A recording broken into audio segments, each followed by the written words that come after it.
Yo, Tony D back. Got an indie pile. Love my indies. I probably love the indies more than anything, but let's get into this. Little micro review, give you the deets a little bit. I don't know. You may be on the fence on some of this. Maybe, just need a little push. Scorched. Love Spawn. Always will love Spawn. This issue, John Layman is doing the script. Stephen Segovia doing the art. It's really good. I love the story arc that they have going. They're doing a really good job layering. Yeah, look, it's good. They're doing a good job of layering the multiple characters in this universe and give you some splash shot there. It's pretty awesome. So this issue really deals with Haunt. He is one of the characters, and there is a female Haunt. There's two of them, but in that power dynamic, there can only be one. So this issue is dealing with that dynamic. It's a great team book for the Spawn universe. And they also have a lot of the villains from the Spawn universe in here. So like you have Overkill. He's traditionally was a Spawn villain, but they're incorporating that. It's a good dynamic. I love it. If you're a Spawn reader, get on that one.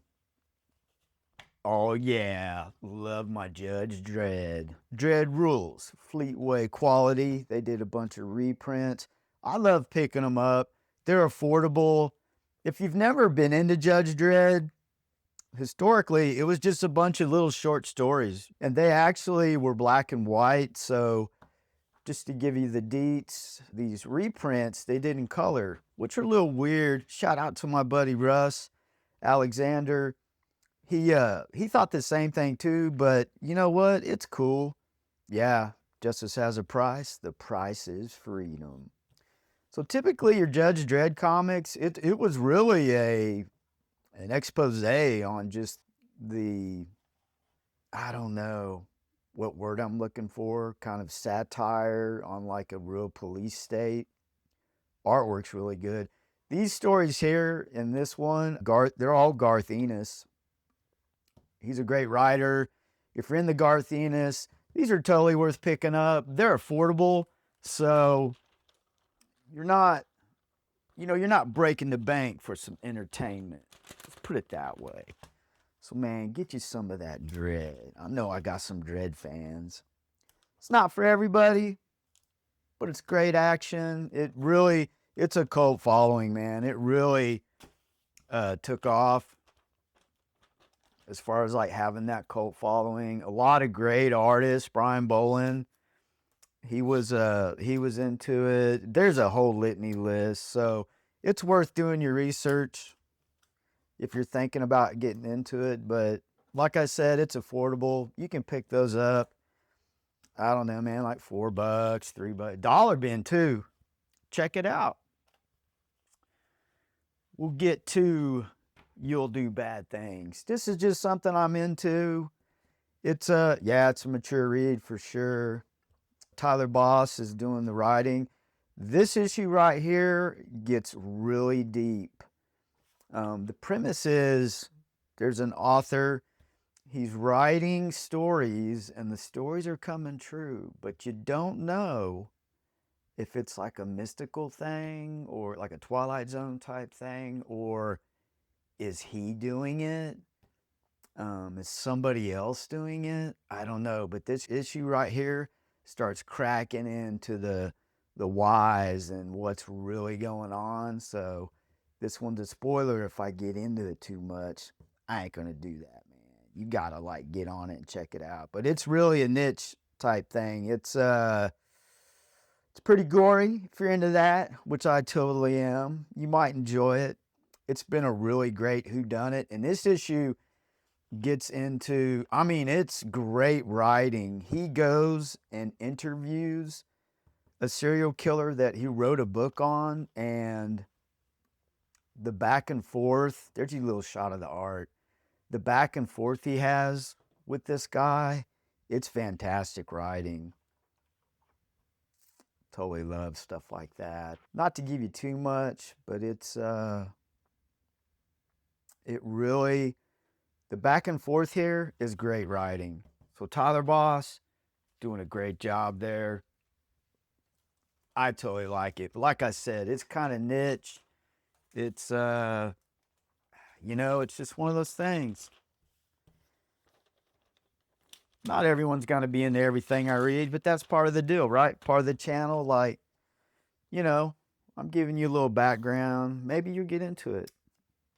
Maybe not. Maybe you'll clue me in on something. That's the biggest thing. I love hearing from you guys. When you share with people, you learn more. You become a better person too, really. So yeah, you'll do bad things. Hopefully you won't, but you gotta stay out of trouble. Exquisite Corpses by Tynion. Totally dig Tynion. Great writer. He did, of course, Something's Killing the Children. That was huge. I didn't really get into that. But World Tree, he's the author of that too. That one's a hit for me. Totally love it. And so far, this is entertaining. If you're into action, a little bit of, kind of that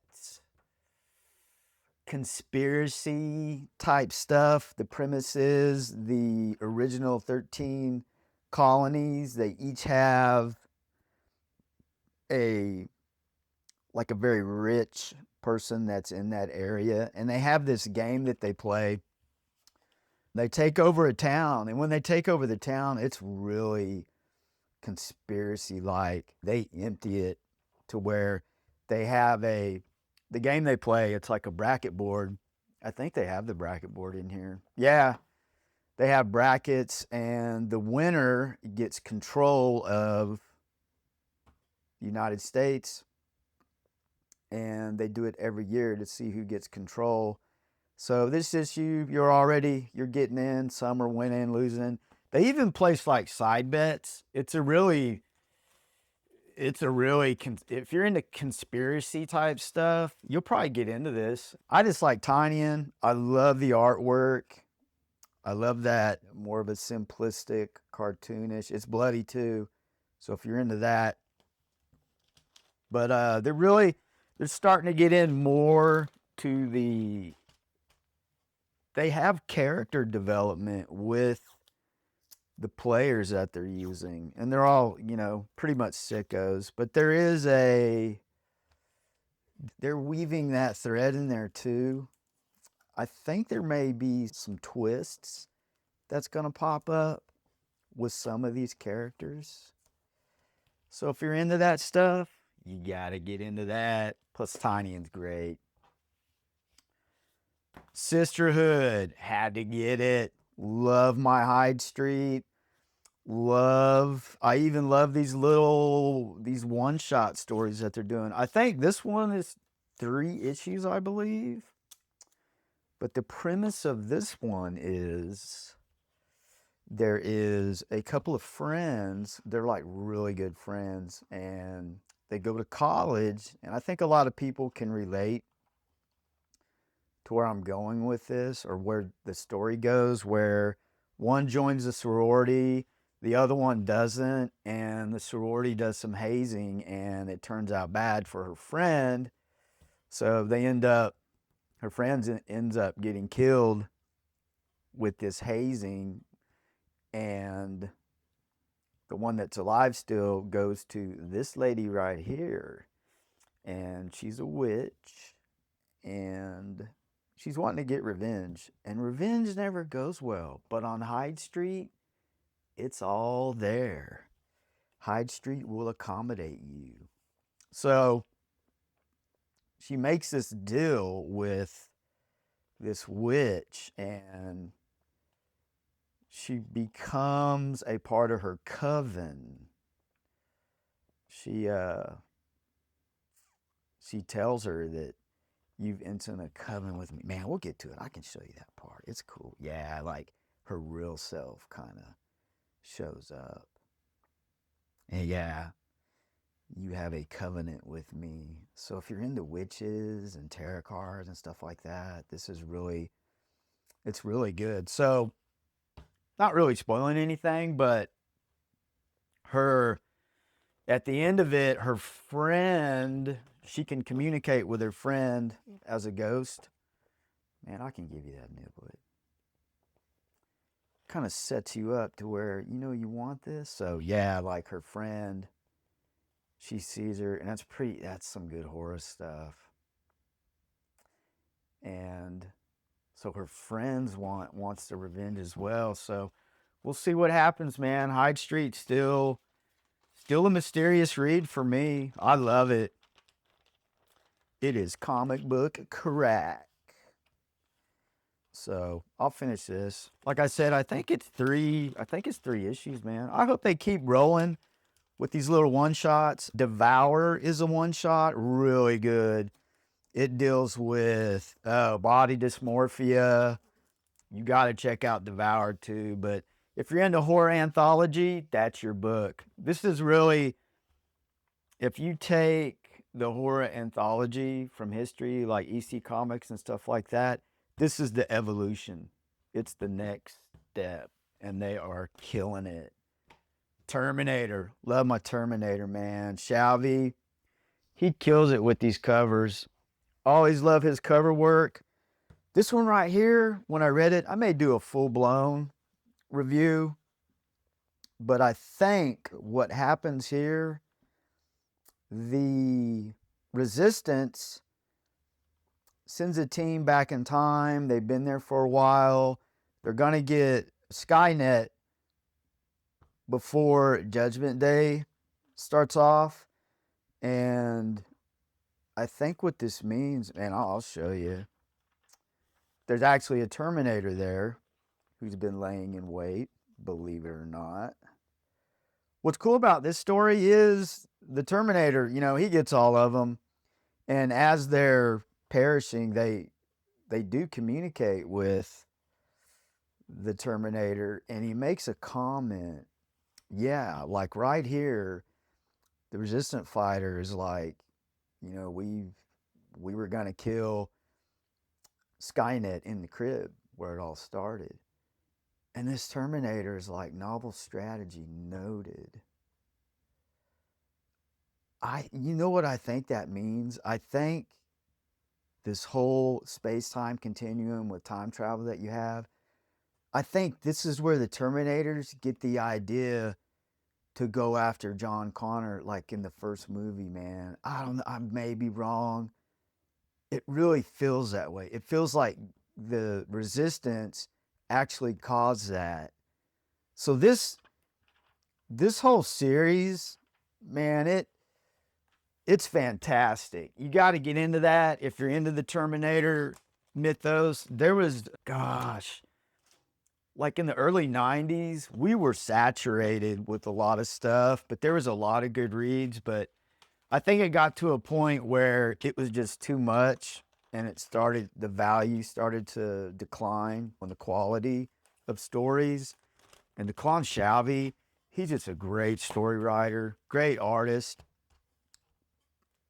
And the art in the books, it's, man, got to get that. Mulvey, he's doing a great job. So I really think that, I don't know, let me know what you think, but I think that's what that means. Like, I think that Terminator, I don't know if the Terminator has a way to communicate.